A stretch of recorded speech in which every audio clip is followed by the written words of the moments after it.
Back onto the photography items. This time I'm looking at the F38 tripod. This was sent in via Coman. Put some of the features up on screen for you, some of the key specs. Now I know tripods aren't particularly exciting in terms of photo products, but they are quite useful devices. There are different bundles available, and this particular one comes with a magic arm. You can use this for various items such as microphones or LED lights. They have a phone holder which is made out of plastic, but it does feel to be quite well made, quite solid.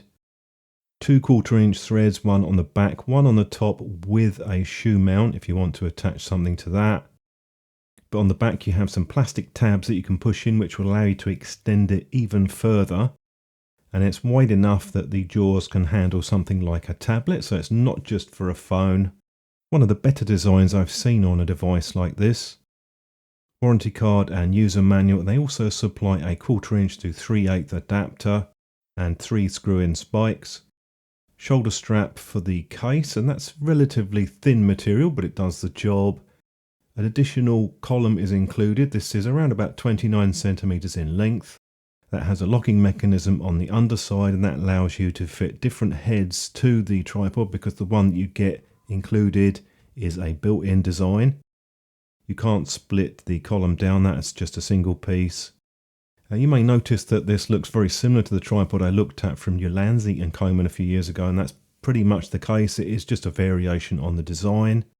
You get the same style case, and this is pretty decent case overall. You have a couple of loops on the ends for that strap.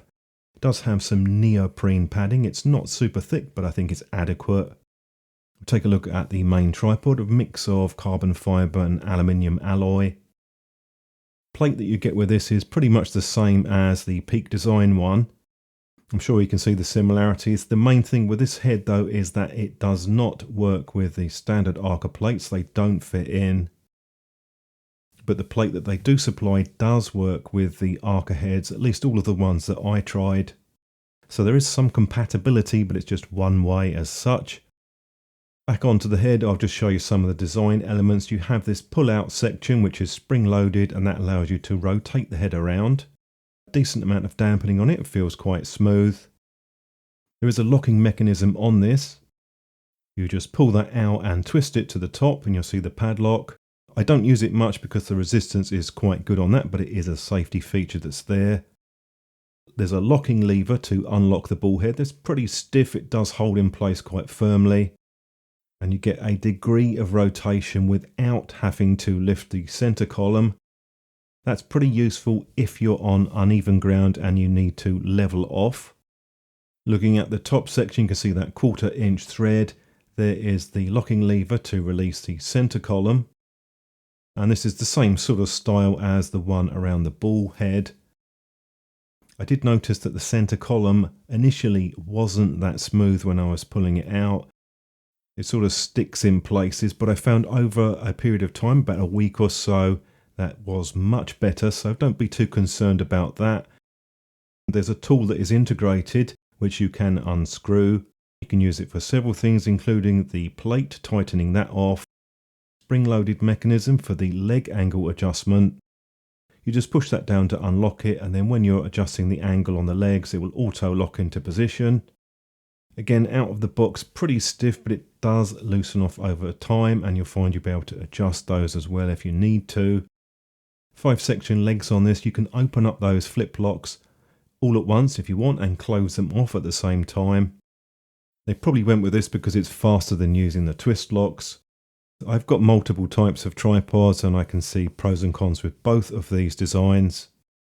I've just put some of the leg diameters up on screen for you. The carbon on this is pretty decent overall. I mean, it does feel quite well made.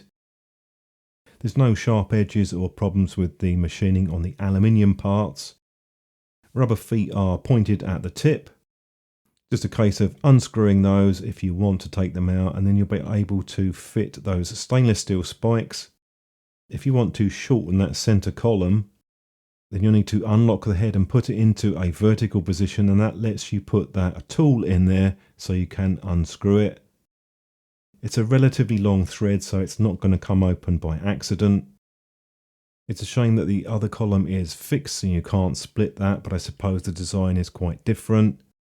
I'm not sure why they went with a 1/4 inch thread, but you do get the adapter, so that really isn't a big problem at all. So I've just fitted the adapter onto this head to show you. I suppose you're probably going to want to have a smaller head with a tripod like this, but it's up to you what you want to fit. I'll show you the main F38 plate in a bit more detail. Obviously that's a standard 1/4 inch thread with a couple of rubber pads which will give you a bit of grip. Now you don't have a D-ring on the underside of this, so you're going to have to use either the included tool, which was in the center column, or something like a coin or a screwdriver to tighten that off. As it's a straight piece and not an Allen key, you don't have that sort of extra torsion that you can apply. As far as the adjuster for rotation, you can put it wherever you want, but it's probably easier to have it on the back. But if it is on the underside of the camera, there is enough clearance there, it won't get in the way. You'll see for vertical shooting you have 2 cutouts on the head, and that helps to speed things up a bit so you don't have to just look for one of the cutouts.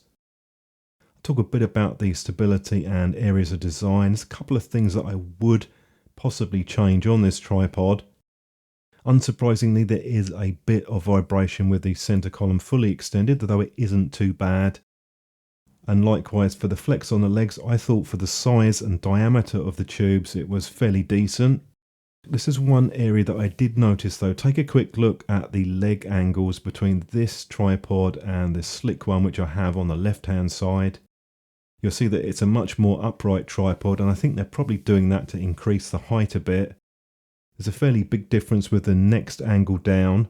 I would have gone for a bit more of an angle at the highest position myself.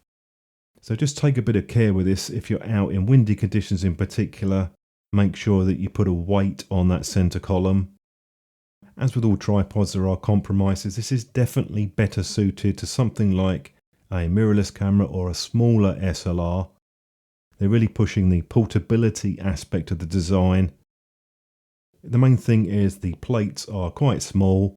They really work better for more compact and lighter cameras.